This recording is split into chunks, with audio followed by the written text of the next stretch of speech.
acte une refondation du système d'évaluation qui va de pair avec la nouvelle identité de l'école maternelle, à savoir une école qui se veut bienveillante, exigeante, et qui cherche un équilibre entre les apprentissages et le développement de l'enfant. Ces programmes affirment le principe d'une évolution des modalités d'évaluation en privilégiant donc une évaluation positive, c'est-à-dire une évaluation pour laquelle on va mettre en avant principalement les réussites des élèves, les progrès au détriment des manques.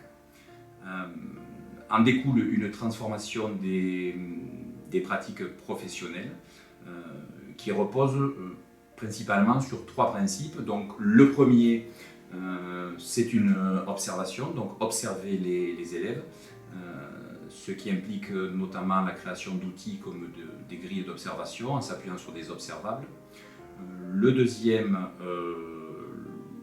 le fait d'apprécier, donc d'interpréter un petit peu donc, ce temps d'observation en mettant la focale sur les réussites dites remarquables. On touche là donc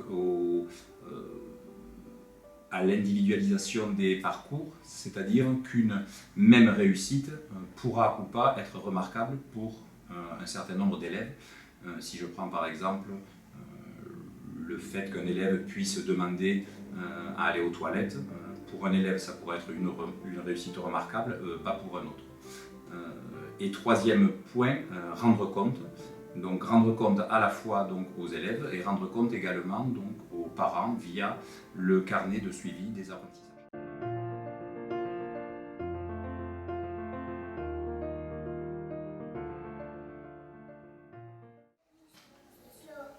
On va ouvrir la boîte et on va mettre les oursons dans les petits trous.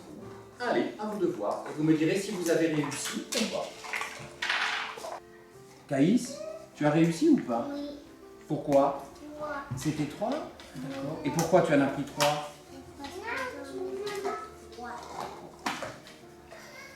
Oh oui, très bien. Tu as réussi. Tu me regardes? Tu as réussi, je te prends en photo? Tu t'en rappelleras? Ouh, magnifique. Donc l'évaluation repose à la fois sur des situations informelles, c'est-à-dire qu'on peut collecter donc, des observations au lever de la sieste dans le couloir, on peut collecter des observations pendant le temps d'accueil quand les enfants sont dans les coins jeux ou encore au coin regroupement. Donc ça c'est une des possibilités. La deuxième étant des situations d'observation beaucoup plus structurées, donc préparées, notamment dans le cadre des ateliers. Je collecte ensuite des traces, des marqueurs de réussite, donc soit sous forme de petits commentaires écrits, soit sous forme de photos.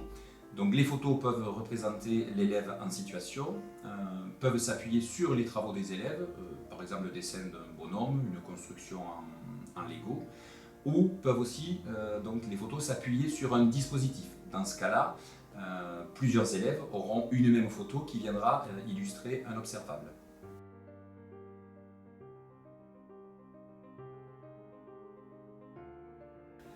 Donc je renseigne le carnet de suivi plus ou moins régulièrement, à intervalles plus ou moins réguliers. Donc je me connecte à l'application via un code, un nom d'utilisateur et un mot de passe.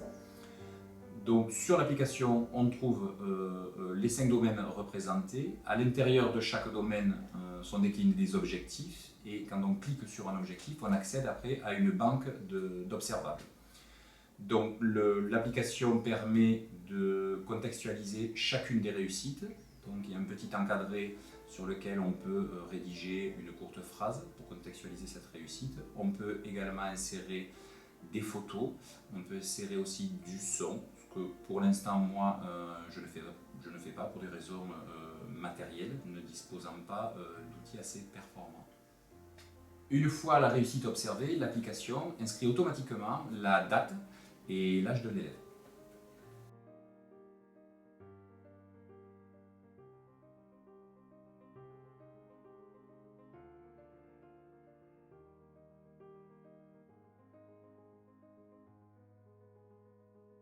Avec les élèves, il est possible de revenir sur ce carnet de suivi des apprentissages, soit en utilisant une version papier qui est dite l'application, soit en utilisant la version numérique, en utilisant un vidéoprojecteur ou une tablette numérique. Concernant maintenant les familles, l'application propose deux possibilités.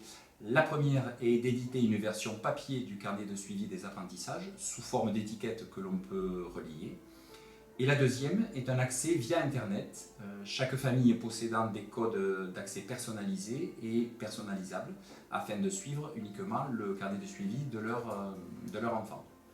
Donc sur notre école, cette année, nous avons fait le choix de privilégier une version papier.